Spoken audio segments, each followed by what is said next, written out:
여러분 안녕하세요. 선생님과 여러분이 함께하는 클래스팅 6번째 시간입니다.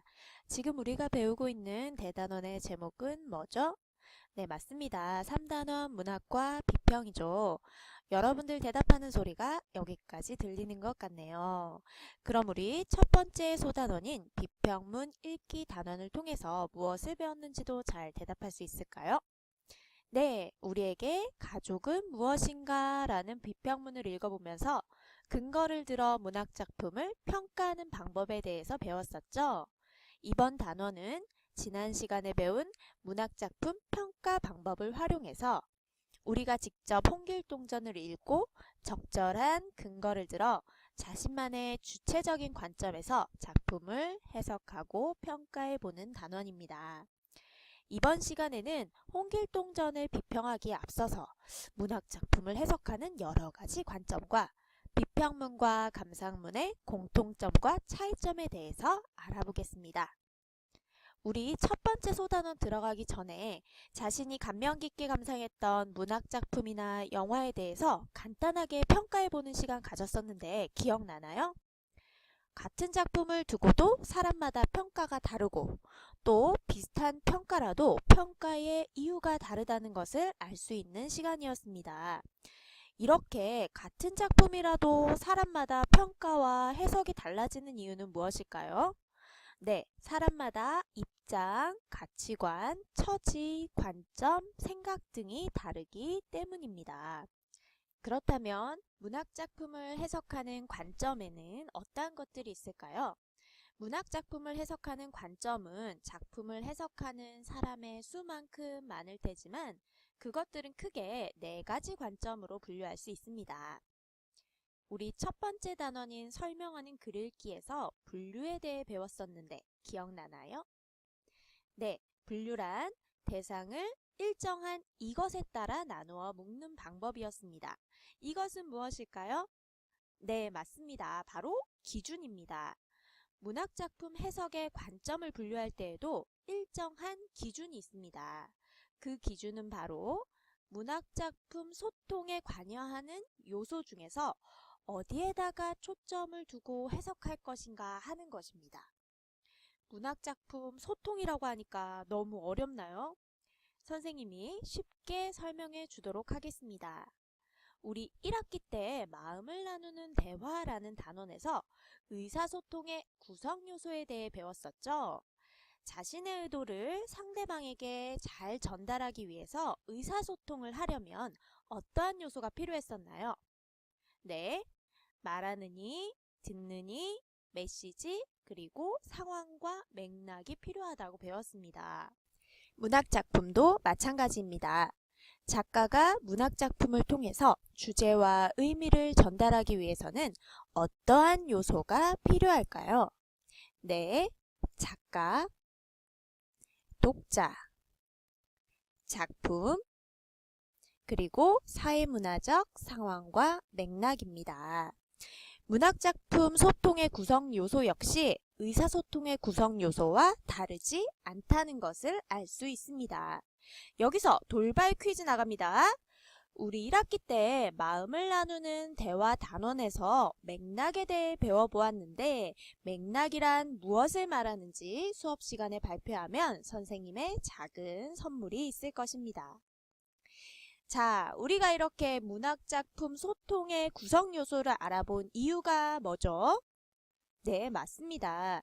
문학작품 해석의 관점을 분류하는 기준을 알아보기 위함이었습니다. 문학작품 소통의 구성 요소가 작가, 작품, 독자, 사회문화적 상황과 맥락이니까 문학작품 해석의 관점은 작가, 독자, 작품, 그리고 사회문화적 상황과 맥락 중 어디에 초점을 두고 해석하느냐에 따라 4가지 관점으로 분류할 수 있겠네요. 그렇다면 이러한 문학작품 해석의 관점 4가지에 대해서 자세히 살펴보도록 하겠습니다. 문학작품 해석의 관점 첫 번째는 절대론적 관점입니다. 절대론적 관점은 작품의 형식과 내용, 표현 방법 등 작품 자체에 주목하여 문학작품을 해석하는 관점입니다. 이때 절대론이라는 말은 바로 작품을 절대적 가치로 여긴다는 데서 생겨난 말입니다. 따라서 절대론적 관점은 작가, 상황, 독자 등 다른 요소를 제외하고 작품 자체에만 주목해서 작품의 의미만을 가지고 해석하는 관점을 말합니다. 예를 들어 홍길동전은 홍길동이라는 영웅의 시련과 성장을 그린 소설이다 라는 해석은 홍길동전이라는 작품 자체의 내용과 의미에 초점을 두고 있으니까 절대론적 관점에서의 문학작품 해석이라고 볼 수 있습니다. 문학작품 해석의 두 번째 관점은 표현론적 관점입니다. 표현론적 관점은 작품을 표현한 주체인 작가에 초점을 두고 작품을 해석하는 관점입니다. 따라서 글쓴이의 사상, 삶, 창작 의도 등이 작품에 어떻게 관련되는지에 주목하는 관점이라고 할 수 있습니다. 따라서 표현론적 관점에서는 자신의 생각을 한 편의 작품으로 창작한 작가와 표현된 작품 간의 연관성을 중요시합니다. 예를 들어 홍길동전은 사회 비판적인 작가 허균의 성향이 드러난 작품이다 라는 해석은 작품에 영향을 끼친 작가의 개성과 특성에 주목하고 있으므로 표현론적 관점의 작품 해석이라고 볼 수 있습니다. 문학작품 해석의 관점 세 번째는 반영론적 관점입니다. 반영론적 관점은 작품이 창작된 상황과 맥락, 즉 창작 당시의 사회문화적 배경에 초점을 맞추어 문학작품을 해석하는 관점으로 시대적, 사회적 배경이 작품에 어떻게 반영되었는지에 주목하는 관점입니다. 예를 들어 홍길동전은 조선시대 서울차별의 사회문화적 상황을 반영하고 있다 와 같이 작품이 창작될 당시에 시대적, 사회적 배경에 주목하는 해석이 이에 해당합니다. 문학작품 해석의 관점 네 번째는 효용론적 관점입니다. 이때 효용이란 쓰임 또는 쓸모라는 뜻으로 효용론적 관점은 독자의 초점을 맞추어 문학작품이 독자에게 주는 교훈, 감동, 즐거움 등의 쓰임과 쓸모를 중심으로 문학작품을 해석하는 관점입니다. 따라서 효용론적 관점에서는 작품이 독자에게 어떤 감동이나 교훈을 주는지에 주목합니다. 홍길동전을 읽고 현대사회도 개인의 능력을 중시하는 방향으로 나아가야 한다고 생각했다 라는 해석은 문학작품을 읽고 독자가 깨달은 점을 서술하고 있죠. 이러한 해석이 바로 효용론적 관점으로 문학작품을 해석한 예에 해당합니다. 이렇게 문학작품 해석의 관점은 작품, 작가, 사회문화적 상황이나 맥락, 독자 중 어디에 초점을 두고 해석하느냐에 따라서 작품만이 절대적 가치를 지닌다는 절대론적 관점, 작가의 표현 의도를 중시하는 표현론적 관점, 사회문화적 상황과 맥락이 작품에 어떻게 반영되었느냐에 주목하는 반영론적 관점, 문학작품이 독자에게 주는 교훈, 감동, 재미와 같은 효용성에 주목하는 효용론적 관점의 네 가지로 나눌 수 있습니다. 조금은 낯설고 어려운 내용인데 여러분들 아주 잘 따라와 주고 있네요. 여기까지 선생님과 함께 클래스팅 내용을 들으면서 차근차근 이해한 친구들은 모두 대단한 친구들입니다. 조금 어렵게 느껴지는 친구들은 클래스팅 동영상 다 보고 나서 이해가 안 되는 부분은 다시 보면 더 좋겠습니다. 자, 그럼 다음으로 비평문과 감상문의 공통점과 차이점에 대해 알아보도록 하겠습니다.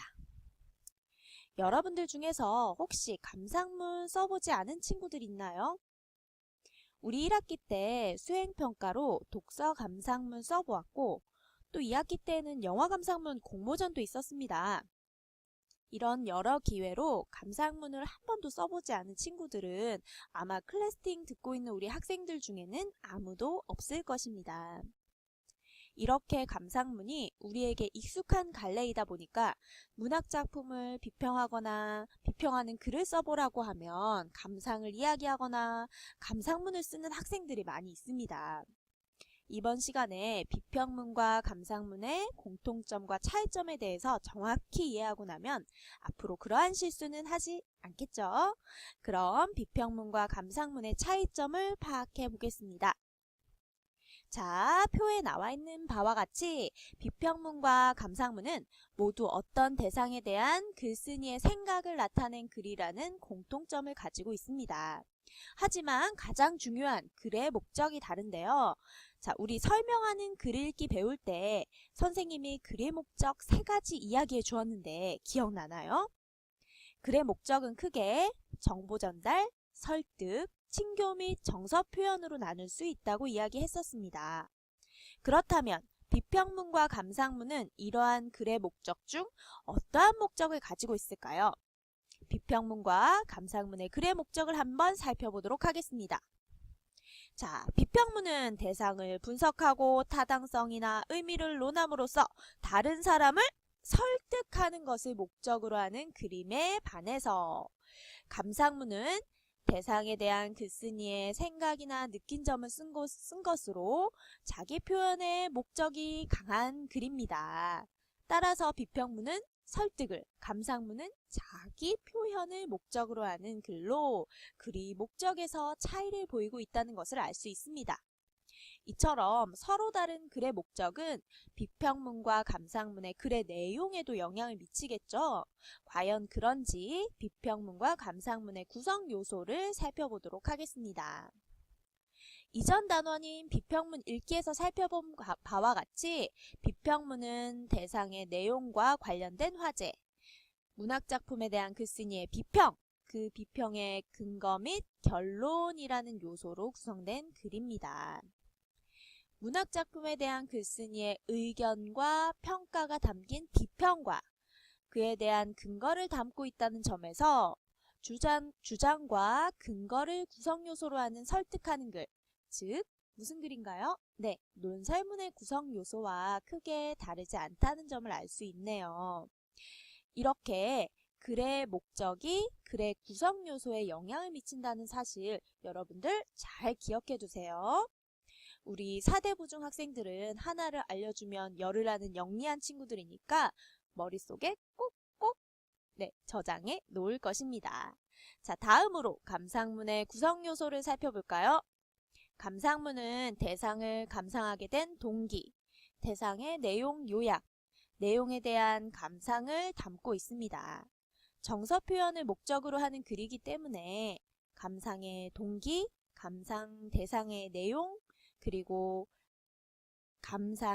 글쓴이의 감상, 즉 느낌과 정서를 위주로 한 내용을 중심으로 글이 구성되어 있다는 사실을 알 수 있습니다. 이렇게 해서 이번 시간에는 우리가 직접 문학작품을 비평하기에 앞서서 미리 알아두어야 할 문학작품 해석의 4가지 관점과 비평문과 감상문의 차이점에 대해서 살펴보았습니다. 쌀쌀해진 날씨에 다들 감기 조심하고 수업 시간에 만나요.